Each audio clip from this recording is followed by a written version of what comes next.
Hello students, good morning. मैं Ajit sir आपका Shri Ram academy channel पर स्वागत करता हूं। तो लास्ट लेक्चर में हमने सेकंड चैप्टर से रिलेटेड जो भी सम थे, इम्पोर्टेंट क्वेश्चन थे, वो हमने सोल्व किए थे। और आज के लेक्चर में हम अपना थर्ड चैप्टर है जो pair of linear equations in two variables, यानी दो चरों वाले रैखिक समीकरण युग्म है, जो उनसे रिलेटेड जो भी इम्पोर्टेंट फैक्ट्स होंगे, जो भी इम्पोर्टेंट क्वेश्चन होंगे, तो वो आपको हम बताएंगे, सोल्व करवाएंगे। तो ध्यान से अपने वीडियो को देखना है। और वीडियो शुरू करने से पहले जिन भी बच्चों ने अभी तक अकेडमी जो हमारी है श्री राम अकेडमी चैनल, उसको सब्सक्राइब नहीं किया है तो पहले सब्सक्राइब कर ले और बेल आइकन को प्रेस कर ले, ताकि जो भी न्यू अपडेट हो आपको सबसे पहले मिले। तो चलिए शुरू करते हैं स्टूडेंट्स। आज हम आपका जो नेक्स्ट लेक्चर है फोर्थ लेक्चर में आपका लीनियर इक्वेशंस की बात की गई है इन टू वेरिएबल्स, यानी रैखिक समीकरण जिसमें दो चर हैं आपके।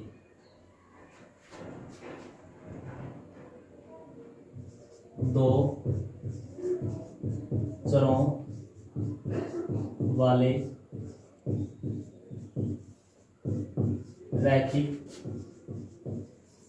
समीकरण युग्म। तो आपका जो चैप्टर है थर्ड चैप्टर,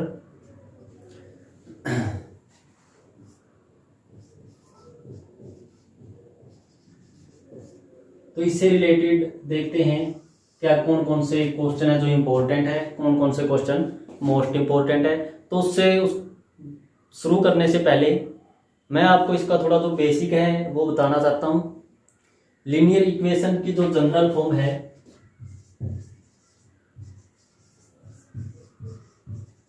जिसको हम सामान्य रूप बोल सकते हैं, तो वो होती है आपकी, जब युग्म की बात है, पेयर की बात है, तो दो होंगी, a1x plus b1y plus c1 equal to 0, a2x plus b2y plus c2 equal to 0। तो इस प्रकार आपको दो इक्वेशंस दी होंगी, जिनमें से जो x और y है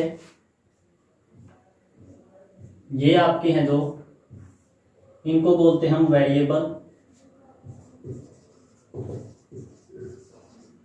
यानी चर। और जो आपके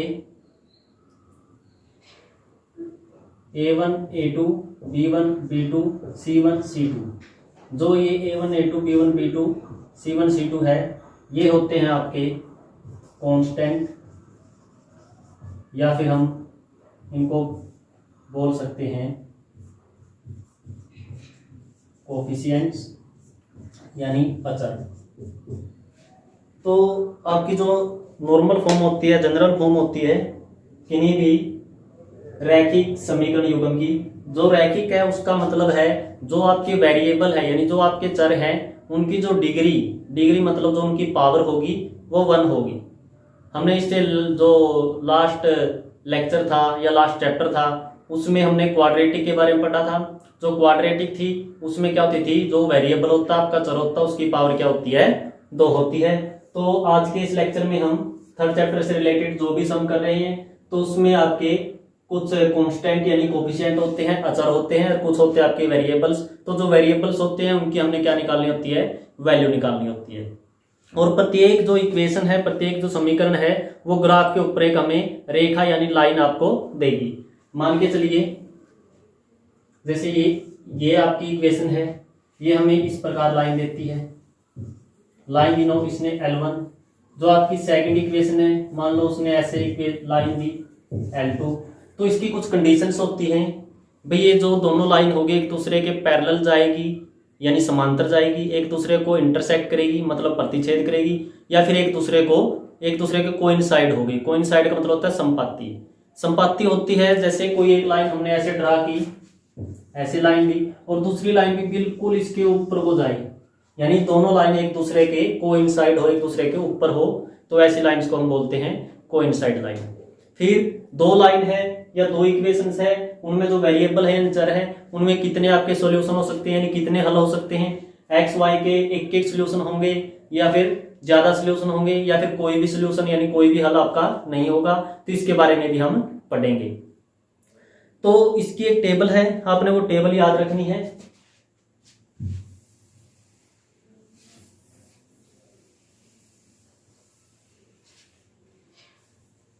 तो चलिए इस टूस टेबल के बारे में बात करते हैं, कैसे होगी वो टेबल। तो इनकी कुछ कंडीशन होती है, इनकी होती है रेशियो। रेशियो किसकी रेशियो, जो आपके कांस्टेंट है या कोफिशिएंट उनकी रेशियो होती है, यानी अनुपात। उस अनुपात में हमने इनको लेना होता है, जैसे A1/A2, B1/B2, C1/C2। तो इनके बीच में कुछ रिलेशन होता है, ये आपकी क्या है, ये रेशियो है इनकी सिर्फ कोफिशिएंट की। तो इनके बीच में कुछ रिलेशन होता है। सबसे पहला रिलेशन है जो आपका A1/A2 equal B1/B2 equal C1/C2। Next है आपका A1/A2 not equal to B1/B2। Third है आपका A1/A2 equal B1/B2 not equal C1/C2। तो इस प्रकार के इनमें तीन रिलेशन होते हैं। जो इक्वेशन आपको गिवन है उनमें सिर्फ हमने उनके कोफिशिएंट को उठाना है, उनकी हमने क्या करनी है, रेशियो करनी है। फिर वो रेशियो देखनी है तीनों रेशियो आपस में इक्वल है या फिर ये कंडीशन अप्लाई होती है या फिर ये कंडीशन आपकी अप्लाई होती है। तो इनमें से मान के चलिए अगर ये कंडीशन अप्लाई होती है तो हम बात करते हैं सॉल्यूशन की। सॉल्यूशन मतलब हल। हल आपके कितने होंगे, अगर तीनों इक्वल हैं तो हम बोलेंगे मैनी सॉल्यूशन, यानी अनेक हल। अगर तीनों की रेशियो है जो सेम है तो हम बोलेंगे भाई उसमें कितने सॉल्यूशन होंगे, उस एक्स वाई के, वो मैनी सॉल्यूशन होंगे यानी अनेक हल। अगर कोई भी इक्वल नहीं है तो हम बोलेंगे यूनिक सॉल्यूशन, जिसको हम बोलते हैं अद्वितीय हल। अद्वितीय हल का मतलब क्या है, एक हल, यानी सिर्फ एक हल होगा। एक्स की भी एक वैल्यू मिलेगी और वाई की भी एक वैल्यू मिलेगी। जब ये कंडीशन हो, जो A1 A2 B1 B2 दोनों इक्वल हो, C1 C2 आपका इक्वल ना हो, तो ऐसी कंडीशन में होगा आपका नो सॉल्यूशन, यानी आपका कोई भी हल नहीं होगा, कोई हल नहीं। अब बात आती है, ये तो थी सॉल्यूशन से रिलेटेड। अब जो होगा नेचर। नेचर मतलब प्रकृति, वो आपकी इंटरसेक्ट करेगी, पैरेलल होगी या जो कुछ भी होगी। अगर तीनों आपके रेशियो इक्वल हो तो ऐसे को बोले हम कोइंसाइड। कोइंसाइड मतलब समपाती, यानी ये क्या होगी, एक दूसरे के ऊपर को होकर जाएगी। ये दोनों हमें ऐसा लगेगा दो लाइन होगी लेकिन लगेगा जैसे एक लाइन है। अगर दोनों क्या है, नॉट इक्वल है स्टार्टिंग वाले, तो आपकी होगी इंटरसेक्टिंग। इंटरसेक्टिंग मतलब प्रतिच्छेदी, यानी ये किसी भी एक बिंदु पर एक दूसरे को प्रतिच्छेद करेगी, काटेगी। अगर ये हो आपकी कंडीशन, फिर होगी पैरेलल। पैरेलल मतलब समांतर लाइन। समांतर लाइन जैसे सबसे अच्छा जो एग्जांपल है वो आपकी जो जैसे रेलवे ट्रैक होता है, तो उसकी जो पटरियां होती है वो बिल्कुल क्या होती है, एक दूसरे को पैरेलल होती है। वे दोनों एक दूसरे को कभी भी इंटरसेक्ट नहीं करती। मान लीजिए आपकी जो कॉपी है, जो लाइनों वाली कॉपी होती है, वो उसमें जो लाइनें होती है प्रत्येक लाइनें एक दूसरे क्या होती है, पैरेलल होती है। तो इस प्रकार जो लाइनें होगी, जैसे समपाती है तो ऐसे ही दोनों लाइन एक दूसरे को क्या ऊपर को होकर गुजरेगी। इंटरसेक्टिंग लाइन है वो ऐसे आपकी एक दूसरे को किसी एक पॉइंट पे काटेगी, और जो पैरेलल लाइन है वो एक दूसरे को पैरेलल जाएगी। देखो हमें इन्हीं से पता लगता है कितने सॉल्यूशन हो गए। जो भी दो लाइन एक दूसरे को जितनी जगह पर वो टच करेगी, जितनी जगह पर काटेगी, उतने ही सॉल्यूशन होंगे। यहाँ देखिए हर जगह टच करती हुई चल रही है, तो हर जगह टच करती हुई चल रही है तो आपका क्या होगा, मैनी सॉल्यूशन होगा। यहाँ पर सिर्फ ये दोनों लाइनें एक ही पॉइंट पे इंटरसेक्ट कर रही है, एक ही पॉइंट पे काट रही है, तो आपका एक सॉल्यूशन होगा। यहाँ पर ये कहीं भी टच नहीं करेगी, जब कहीं भी टच नहीं करेगी तो क्या होगा, आपका नो सॉल्यूशन होगा। तो ये टेबल आपने याद रखनी है। तो please pause the video and note down. तो आगे देखते हैं, इनके आपको अगर सिर्फ इक्वेशंस आपको गिवन हो, अगर आपको सिर्फ इक्वेशंस गिवन हो तो आप किस प्रकार से उनको आप सोल्व करोगे।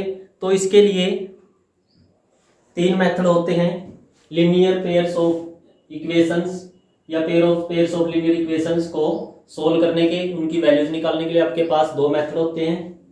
तो देखिए कौन कौन से वो, सॉरी 3 मेथड होते हैं, देखते हैं कौन कौन से 3 मेथड है वो।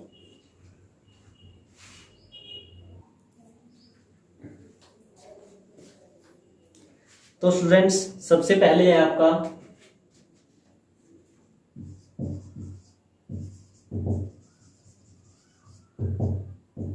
सब्स्टिट्यूशन मेथड,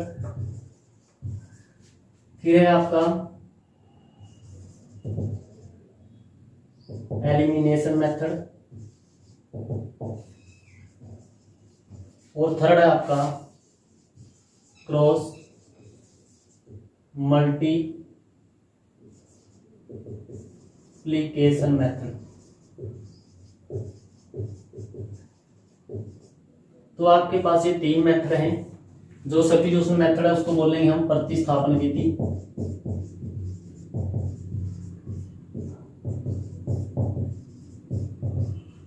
एलिमिनेशन मेथड को बोलेंगे विलोपन विधि,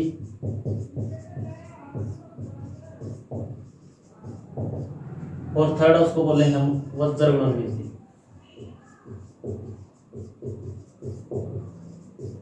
तो आपके दो इक्वेशन हैं, उन दोनों इक्वेशन को सोल्व करने के आपके पास 3 मेथड होते हैं। पहला आपका सब्स्टिट्यूशन मतलब प्रतिस्थापन विधि, एलिमिनेशन यानी विलोपन विधि, क्रॉस मल्टीप्लिकेशन मेथड यानी वज्र गुणन विधि। तो इनसे रिलेटेड हम एक एक सम करेंगे। तो स्टार्ट करते हैं हम। पहला हम सब्स्टिट्यूशन मेथड को ही लेकर चलते हैं। पहला जो आपका सम है आज की वीडियो का, हमारा पहला सम यानी सम नंबर 12। तो 12 सम में दिया है half of the perimeter of a rectangular garden whose length is 4 metre more than its width is 36। कोई रेक्टेंगुलर गार्डन है आपका, कोई ऐसे एक रेक्टेंगुलर गार्डन है जिसका सेमी पेरीमीटर या और हम बोल सकते हैं हाफ पेरीमीटर गिवन है 36 मीटर। जो आप पेरीमीटर हो तो उससे पहले देखिए, जो पेरीमीटर होता है वो होता है 2 इंटू एल प्लस बी। अगर हमें आप करना है तो आप करेंगे, तो आप पेरीमीटर क्या होगा 2 से डिवाइड करेंगे, 2 से डिवाइड करने के बाद आपको क्या मिलेगा लेंथ प्लस ब्रेथ। तो आप पेरीमीटर हमें पता है, और यहाँ पर जो इसकी लेंथ गिवन है इसने बोला है हुज लेंथ, जिसकी length is 4 metre more than its width, उसकी चौड़ाई से 4 मीटर ज्यादा है। यानी एक आयताकार भाग है जिसकी लंबाई चौड़ाई से 4 मीटर अधिक है। अगर हम ये काम कर लें, विड्थ को ही मान लें, let width of rectangular garden, तो उसकी विड्थ को हमने क्या कर लिया x मीटर हमने लेट कर लिया। भाई जो विड्थ है वो कितनी होगी x मीटर होगी, हमने मान लिया ये क्या है x मीटर है। तो आपकी लेंथ क्या होगी, then length will be, length क्या होगी आपकी, हिंदी में भी लिखना पड़ेगा ना, तो मैं इसको यहां से आप यहां पर लिख लीजिए, यहां लिख सकते हैं अर्ध परिमाप 36 मीटर, और यहां पर माना बाग की चौड़ाई x मीटर। उसके बाद इंग्लिश वाले क्या लिखेंगे, देन लेंथ विल बी। तो लेंथ क्या हो जाएगी, उसने बोला जो लेंथ है यानी लंबाई है वो विड्थ यानी चौड़ाई से 4 मीटर अधिक है। तो हमारी चौड़ाई है जो लेंथ, तो ब्रेथ विड्थ है या ब्रेथ वो कितनी x है, तो लेंथ क्या हो जाएगी x प्लस 4 मीटर, यानी लंबाई क्या होगी आपकी x प्लस 4 मीटर। उसके बाद अकॉर्डिंग टू क्वेश्चन, यानी आप लिख सकते हो प्रश्न अनुसार या शर्तानुसार। तो इसमें अर्ध परिमाप की बात की है, आप पेरीमीटर, तो वो आपका क्या है लेंथ प्लस ब्रेथ है। लेंथ कितनी है आपकी x प्लस 4 प्लस ब्रेथ कितनी है x इक्वल टू 36, x और x क्या होगा 2x प्लस 4 इक्वल टू 36, 4 इधर जाएगा माइनस में होगा तो 32, 2 से हम इसको डिवाइड करेंगे 16, तो x की वैल्यू कितनी आएगी 16। x हमने क्या लेट किया था, क्या माना था x चौड़ाई, यानी हमने ब्रेथ मानी थी, तो जो आपकी ब्रेथ है वो कितनी होगी 16 मीटर और जो लेंथ है वो क्या होगी आपकी उससे 4 ज्यादा थी तो 20 मीटर। ठीक है, इस पे मैंने कोई भी कौन सा मेथड यूज नहीं किया, ये डायरेक्ट सिंपल हमने प्रीवियस जो क्लासेज है प्रीवियस उनसे रिलेटेड हमने उनके ही बेस पे हमने ये सम किया है। अब करते हम सब्स्टिट्यूशन मेथड से। 13 क्वेश्चन है, उसमें 2 पार्ट है। पहला पार्ट हम करते हैं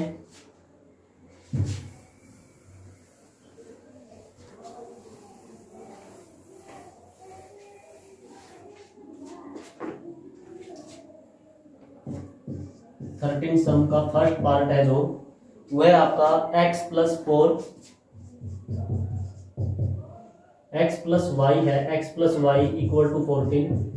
फर्स्ट इक्वेशन आपकी गिवन है और सेकंड इक्वेशन आपकी x minus Y equal to 4।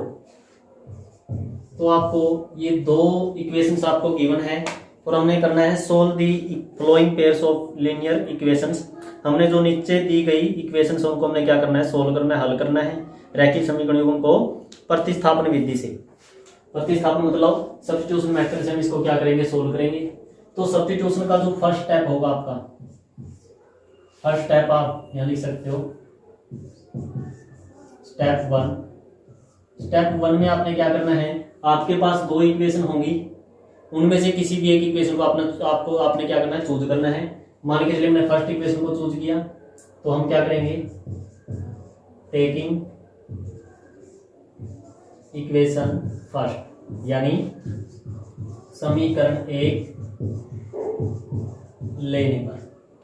तो सबसे पहले हम समीकरण 1 लेंगे तो आपको क्या मिलेगा, समीकरण 1 का जो बोलो इक्वेशन है जो ली, इसमें हमने क्या करना है फिर ये इक्वेशन कोई भी फर्स्ट या सेकंड लेने के बाद उनमें आपके पास 2 वेरिएबल x एंड y, तो उनमें से कोई भी एक वेरिएबल आपने चूज करना है।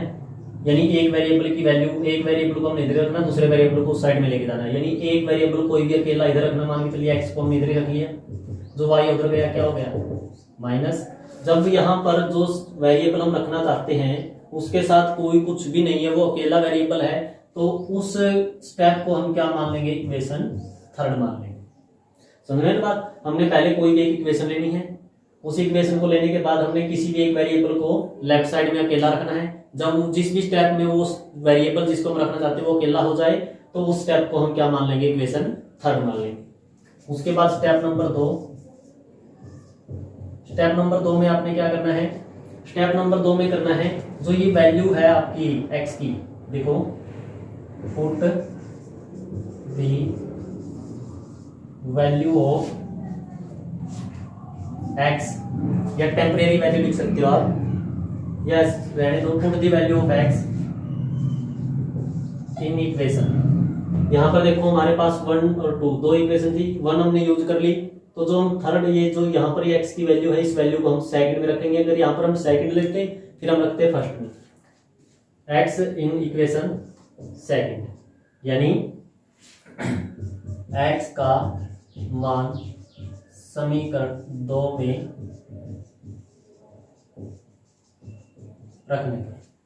तो समीकरण 2 जो भी इक्वेशन आपकी पहले वैसे कैसे लिखी है, x माइनस 4 इक्वल टू 4, फिर x की वैल्यू पुट करेंगे 14 माइनस वाई, x की जगह पर, इस x की जगह पर हमने 14 माइनस वाई ऐसे कह सकते हैं। उसके बाद क्या है minus Y equal to 4, 14 minus Y minus 2y equal to 4, minus 2y equal to 4, जो 14 है इधर आएगा क्या होगा नेगेटिव होगा साइन, माइनस 14, तो minus 2y equal to minus 10, minus से minus cancel, 2y equal to 10, y equal to 2 से कैंसिल करेंगे 5, तो y की वैल्यू क्या मिल गई हमें 5 मिल गई। जो ये x की वैल्यू आपकी टेम्परेरी वैल्यू है, क्योंकि इसमें जो अभी हमारे पास वेरिएबल यानी चर अभी मौजूद है, इसको जब ये वेरिएबल खत्म हो जाएगा, सिर्फ हमारे पास कोएफिशिएंट या फिर कोई डिजिट या कोई नंबर बच जाएगा, तब वो आपकी ओरिजिनल वैल्यू होगी। जैसे यहाँ पर y इक्वल टू 5 है तो y की ओरिजिनल वैल्यू है। अब करते हैं हम जो आपका लास्ट स्टेप है, स्टेप नंबर थर्ड स्टेप में हमने क्या करना है, जो ये y की वैल्यू है, put the value of y in equation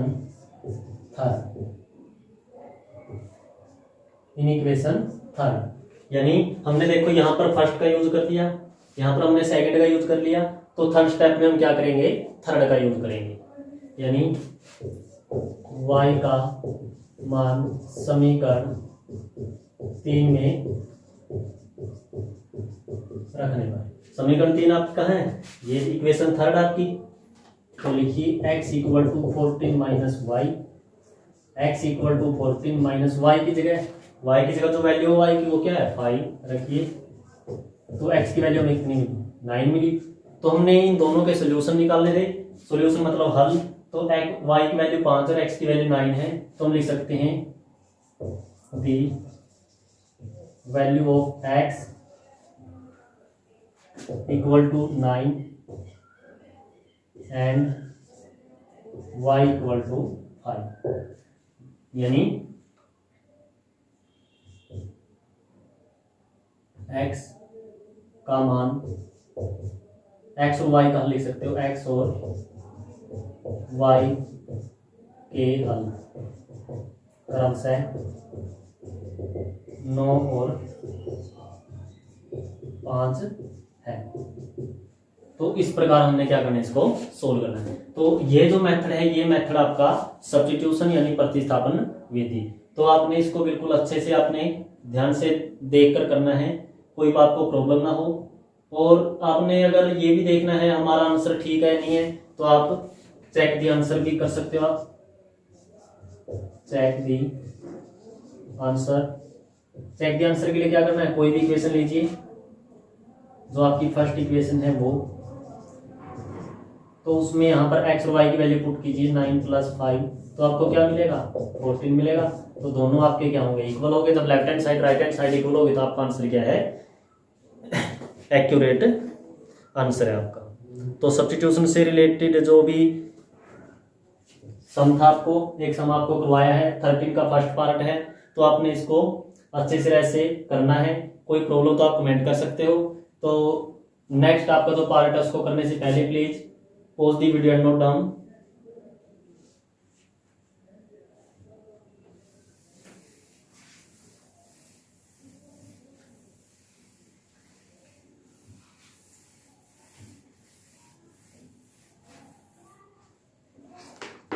तो इसका सेकंड पार्ट है आपका x + y = 5, first equation. Second है आपका 2x - 3y =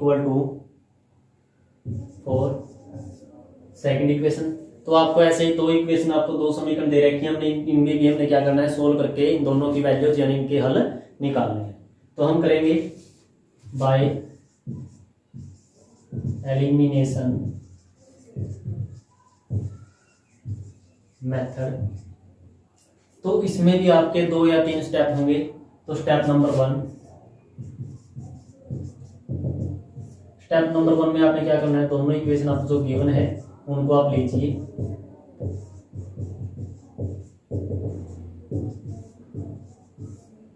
उसके बाद इसमें आपने जो करना है, इनके जो वेरिएबल्स हैं x एंड y, या तो आप x वाला जो वेरिएबल है, x वेरिएबल है, दोनों के x वेरिएबल को इक्वल कीजिए, या फिर आप जो y वाला वेरिएबल है उस y वाले वेरिएबल को आपने इक्वल करना है। तो इसको इक्वल करने का एक बहुत ही इजी तरीका है। कैसे आप इक्वल करोगे, मान के चलिए आपने क्या करना है, जो x वाला वेरिएबल है उसको आपने क्या करना है, इक्वल करना है। तो x वाले वेरिएबल को इक्वल करने के लिए आपने लिखना है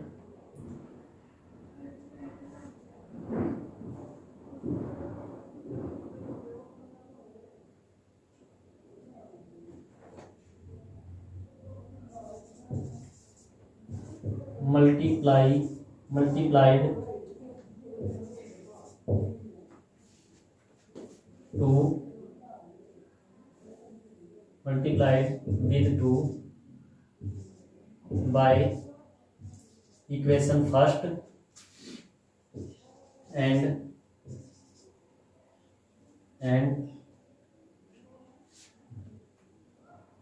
1 बाय इक्वेशन सेकंड।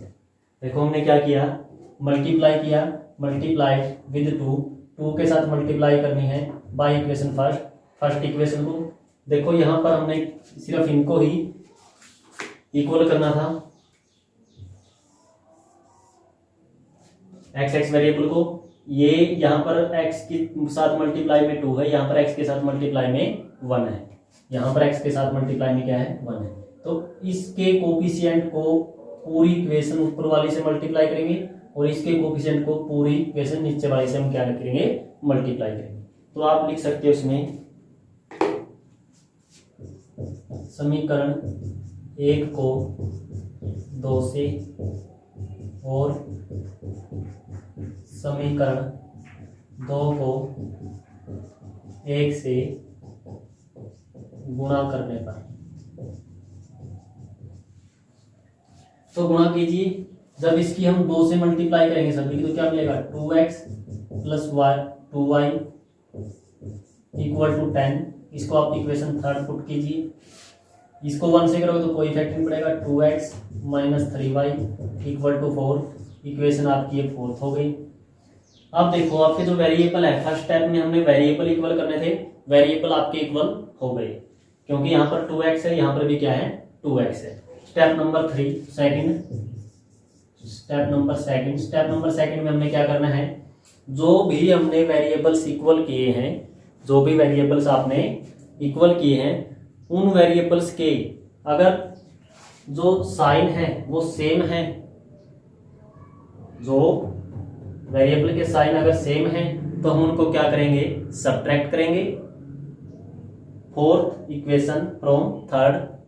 अगर वो दोनों के साइन डिफरेंट हैं फिर हम उनको क्या करेंगे दोनों को ऐड करेंगे। तो यहाँ पर देखिए, यहाँ पर हमने 2x इन दोनों को इक्वल किया है, इन दोनों के साइन सेम है तो हम क्या करेंगे subtract equation 4 from equation third. हमने फोर्थ इक्वेशन को नीचे वाली को हमेशा नीचे वाली को हम क्या करेंगे ऊपर वाली में से माइनस करेंगे, यानी समीकरण 4 को समीकरण 3 में से घटाने पर, जब हम समीकरण 4 को समीकरण 3 में से घटाएंगे तो आपको क्या मिलेगा, जो नीचे वाली आपकी टर्म उसको माइनस करना पड़ेगा। जब माइनस करेंगे सारे के साइन, तीनों आपकी टर्म है, तीनों के साइन चेंज हो जाएंगे। ऊपर वाली सेम की same 2x plus 2y equal to 10, नीचे वाले के साइन चेंज होंगे minus 2x plus 3y equal to minus 4। इसको आप सोल्व कीजिए, ये आपका कैंसिल आउट होगा। 2 और 3 कितना होगा 5y इक्वल टू 10 माइनस 4 6। तो यहां से आपको क्या मिला y की वैल्यू क्या मिलेगी 6/5, क्योंकि जो 5 इधर आके डिवाइड होगा। तो आपका सेकंड स्टेप यहां तक है। सेकंड स्टेप में अपने इतना करना है। अब बारी आती है स्टेप नंबर थर्ड स्टेप में आपने क्या करना है, जो y की वैल्यू आई है put the value of y in equation. आपके पास अब 1 2 3 4 इक्वेशंस है, तो आप कौन सी भी इक्वेशंस में आप उसकी वैल्यू रख सकते हो। हम सिर्फ उसी में रखेंगे जिसमें हमें y और x दोनों दिखाई दे रहे हो। तो इसमें भी xy है, इसमें भी xy, सभी में xy है, तो आप कौन से में रख सकते हो। हम क्या करेंगे फर्स्ट में इसको पुट कर लेते हैं। आपकी मर्जी है कौन से में रख सकते हो, आपके पास कोई बॉन्डिंग नहीं है, इसका कोई स्पेशल एरिया नहीं है, आपने इसी इक्वेशन में इसको रखना है। तो आप कौन सी भी इक्वेशन में आप उसको रख सकते हैं, यानी y का मान समीकरण 1 में रखने पर। तो समीकरण 1 आपकी इक्वेशन फर्स्ट कहाँ है, ये रही, क्या है x plus Y equal to 5 है। x की जगह हमें पता ही नहीं, y की जगह हम क्या रखेंगे 6/5 equal to 5, X equal to 6/5 positive है, उधर आगे नेगेटिव हो जाएगा। अब आपने क्या करना है, 5 5 जा एलसीएम लेंगे, 25 माइनस 6/5, तो एक्स की वैल्यू हमें क्या मिलेगी, 25 माइनस 6 19/5। तो उसी प्रकार the value of X 19/5 and value of Y 6/5। तो इस प्रकार से हमने एलिमिनेशन मेथड के द्वारा किन्हीं भी दो इक्वेशंस को इस प्रकार से सोल्व करना है। ठीक है स्टूडेंट्स, अब बढ़ते हैं हम अपनी जो नेक्स्ट मेथड है क्रॉस मल्टीप्लिकेशन यानी वज्रगुणन विधि। तो उसका हम इसमें कोई उसके लिए हम अलग से कोई सम ले रहे हैं, इसमें नहीं है। कोई एग्जाम्पल देखते हैं इसका। तो स्टूडेंट देखिए, हमने एक एग्जाम्पल लिया है, जो ये आपकी 3.5 एक्सरसाइज का जो फर्स्ट सम है उसका सेकंड पार्ट है। तो इसमें आपने वज्रगुणन विधि है जो यानी क्रॉस मल्टीप्लिकेशन, उसके द्वारा इन इक्वेशंस को सोल्व करके एक्स और वाई की हमने वैल्यू निकालनी है। तो सबसे पहले हमने ये भी चेक कर लेना चाहिए इसके सोल्यूशन कितने होंगे कितने नहीं, क्योंकि सोल्यूशन चेक करने के लिए आपकी वही मेथड है a1/a2, b1/b2, c1/c2। अगर तीनों इक्वल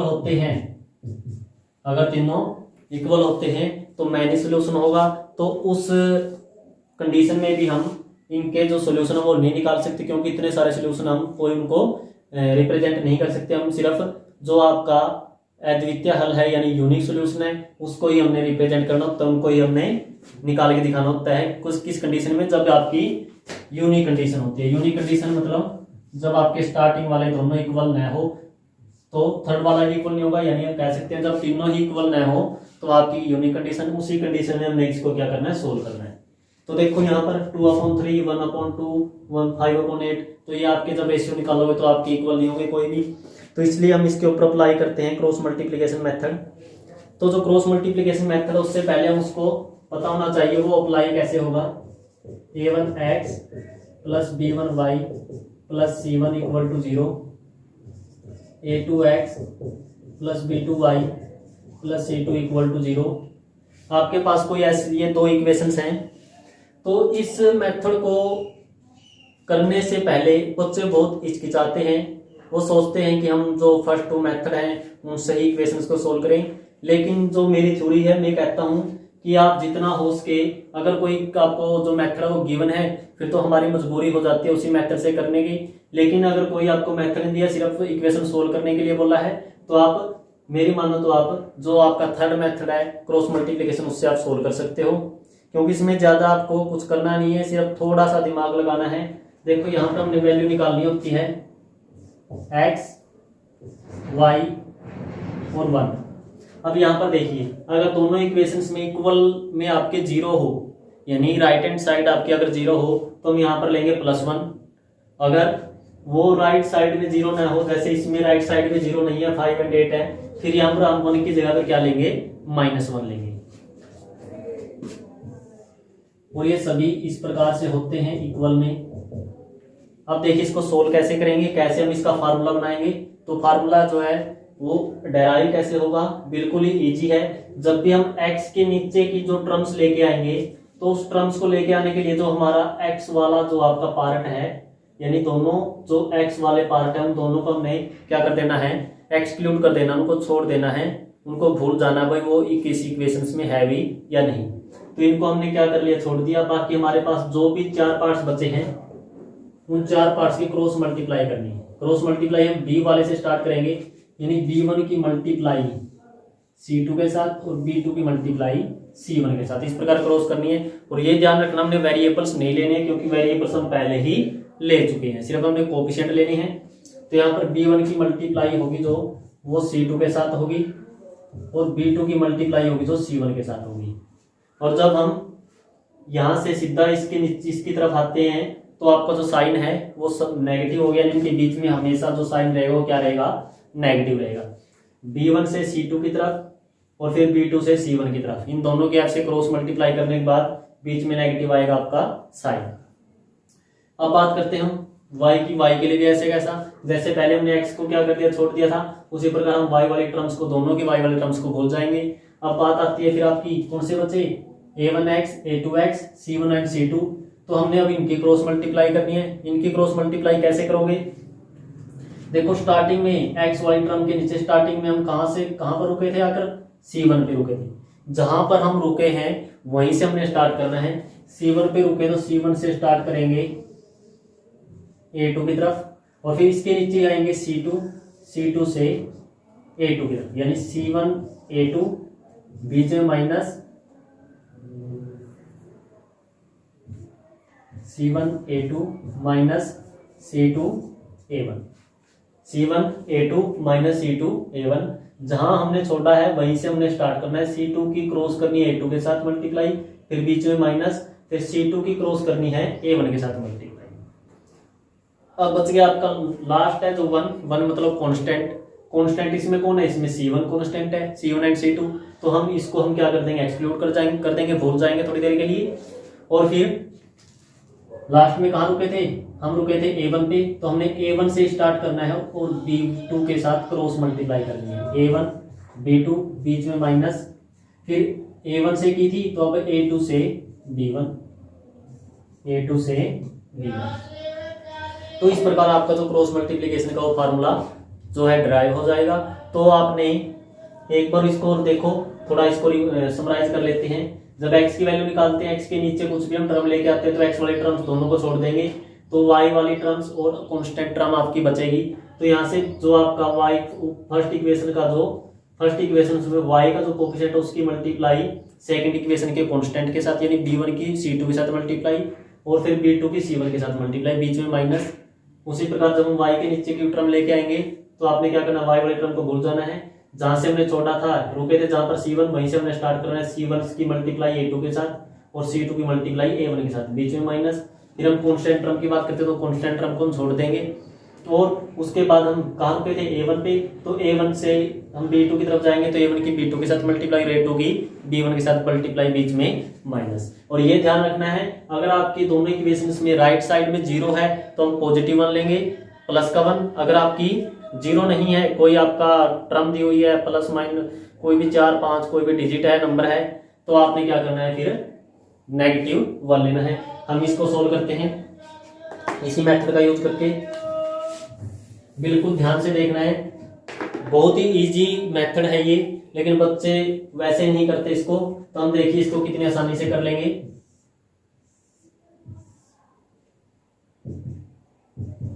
यहां पर हमने x लिखा, यहां पर हमने y लिखा। देखो यहां पर अब क्या है, जो इक्वल में 0 नहीं है तो हम यहां पर क्या लेंगे? -1 लेंगे। और कोई भी इसमें चेंज नहीं करना आपने, बिल्कुल ही इजी है। आपने बिल्कुल ध्यान से आपने इसको देखना है। आप इसको देखने के बाद आपको जो फर्स्ट 2 मेथड है वो बिल्कुल ही बेकार लगेंगे, आपको इसी मेथड से करना चाहोगे। अब देखिए हम x की नीचे की जो टर्म वो निकालें तो हमें पता है x की जो वैल्यू है, यानी x की जो टर्म्स है इसमें दोनों को हमने छोड़ देना है। फिर हम क्या करेंगे? वो जिस पे उस प्रकार है, यहाँ पर b1 c2 की मल्टीप्लाई। यहाँ पर b1 कौन है? यहाँ पर b1 कौन है? b1 आपका 1 है। इसका मतलब 1 की मल्टीप्लाई किसके साथ करनी है? 8 के साथ। 1 मल्टीप्लाई 8, बीच में माइनस आएगा। फिर 2 की मल्टीप्लाई 5 के साथ, 2 मल्टीप्लाई 5। उसके बाद देखिए y वाली टर्म को भूलेंगे, यहाँ लास्ट में 5 था तो 5 की मल्टीप्लाई 3 के साथ, माइनस 8 की मल्टीप्लाई 2 के साथ। उसके बाद कांस्टेंट टर्म तो इसको भूल जाएंगे, लास्ट में 2 है, 2 की मल्टीप्लाई 2 के साथ, माइनस 3 की मल्टीप्लाई 1 के साथ। है ना कितना इजी? बहुत इजी है, करते रहो, आपको कोई प्रॉब्लम ही नहीं होगी इसमें। मल्टीप्लाई ही करनी है। 1 8 की मल्टीप्लाई 8 माइनस 2 5 की मल्टीप्लाई 10 इक्वल 5 3 की मल्टीप्लाई 15 माइनस 8 2 की मल्टीप्लाई 16 माइनस 1/2 2 जा 4 माइनस 3 3 एकम 3। अब देखिए x upon 8 minus 10 minus 2, y upon 15 minus 16 minus 1 बटा 4 में 3 गया 1, ये मिल गया। अब हमने x और y की वैल्यू निकालनी है। एक बार हम क्या करेंगे, इसको इसके इक्वल रखेंगे और एक बार इसको इसके इक्वल रखेंगे। तो फर्स्ट हम क्या करेंगे, 4 वैल्यूज ऑफ x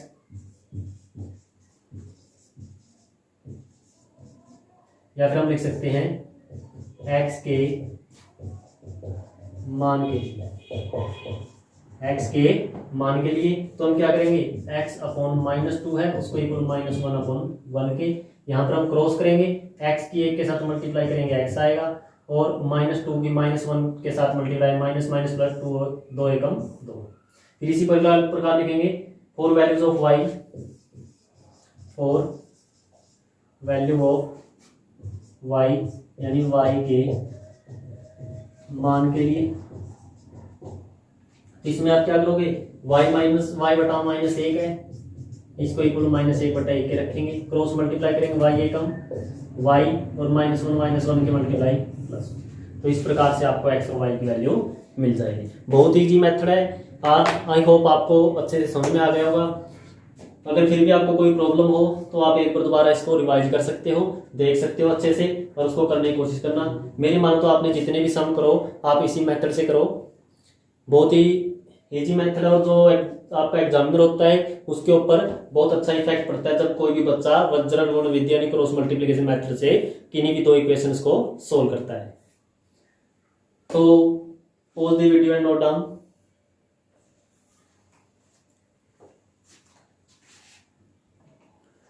तो चलिए स्टूडेंट्स देखते हैं अपना 14th क्वेश्चन। 14th क्वेश्चन में इन्होंने गिवन है the difference of two numbers is 26। कोई भी आपके पास दो नंबर है, उन दोनों नंबर का जो डिफरेंस है वो 26 है, and one number is 3 times the other. एक नंबर दूसरे से 3 गुना है, फाइंड दैम, उनको हमने निकालना है। यानी हिंदी की जो डेफिनेशन हुआ है, दो संख्याओं का अंतर 26 है और एक संख्या दूसरी की 3 गुनी है, तो उन्हें हमने ज्ञात करना है। तो आपके पास कोई भी दो नंबर है, उनमें से एक है जो आपका वो दूसरे से 3 गुना है, यानी एक आपका छोटा है एक बड़ा है, तो हमने क्या करना है, लेट कर लेना है स्टार्टिंग में ही, लेट दी फर्स्ट नंबर यानी माना पहली संख्या x। हमने क्या कर लिया, पहली संख्या x मान ली, लेट दी सेकंड नंबर यानी माना दूसरी संख्या y। हमने दूसरी संख्या क्या कर ली, y मान ली। डिफरेंस बिटवीन देम, उनके बीच अंतर दिया 26। तो अकॉर्डिंग टू क्वेश्चन फर्स्ट, पहले क्वेश्चन के अनुसार हमने क्या करना है, इन्होंने दिया उनका डिफरेंस, हमने यहाँ पर बल्कि x माइनस वाई करते हैं इक्वल टू 26 फर्स्ट इक्वेशन।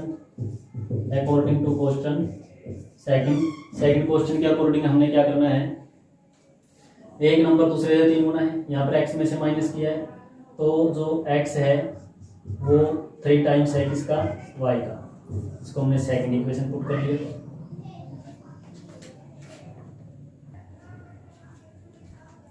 तो देखिए आपके पास दो इक्वेशन है, तो हम सबसे पहले क्या करेंगे, put the value of x in equation first. यहाँ पर जो ये x की वैल्यू है आपकी, इस वैल्यू को हम क्या करेंगे, फर्स्ट इक्वेशन में पुट करेंगे, यानी x का मान समीकरण 1 में रखने पर। तो हम सब्स्टिट्यूशन का यूज कर रहे हैं इसमें। तब यूज करने के बाद आपको क्या मिला, x minus Y equal to 26। ये आपकी फर्स्ट इक्वेशन थी। x की जगह हमने क्या रखा, 3y minus Y equal to 26। उसके बाद 3y minus Y is equal to 2y equal 26। 2 से आप इसको कैंसिल करोगे 13, y इक्वल टू 13। तो फिर put the value of y in equation second, यानी y का मान समीकरण 2 में रखने पर। तो जो आपको y की वैल्यू मिली है 13, इसको हम क्या करेंगे, सेकंड इक्वेशन में पुट करेंगे ताकि आपको x की वैल्यू मिल जाए। x equal to 3y, x equal to 3, y की जगह हमने 13 पुट किया, x इक्वल टू 13 है। तो आपके पास दोनों नंबर आपको मिल गए। फर्स्ट नंबर आपका फर्स्ट नंबर हमने क्या लेट किया था, क्या माना था, x, तो x आपका क्या है 39, और सेकंड नंबर है जो आपका वो हो गया 30। अगर आप चेक करना चाहते हो इन दोनों का डिफरेंस बोला था उन्होंने, डिफरेंस देखना करके 39 माइनस 3 तो 13 करोगे तो आपका कितना आएगा 26, या फिर आप ये भी कह सकते हो जो एक नंबर है वो दूसरे से क्या है, कितना टाइम्स है, 3 टाइम्स है, 39 और 13 से कितना टाइम्स है, 3 टाइम्स है। तो इस प्रकार हमने इनको सोल्व करना है। नेक्स्ट जो लेक्चर होगा उस लेक्चर में हम नेक्स्ट आगे के जो सम है उनको सोल्व करेंगे। तब तक के लिए आप सभी का नमस्कार और वीडियो देखने के लिए धन्यवाद।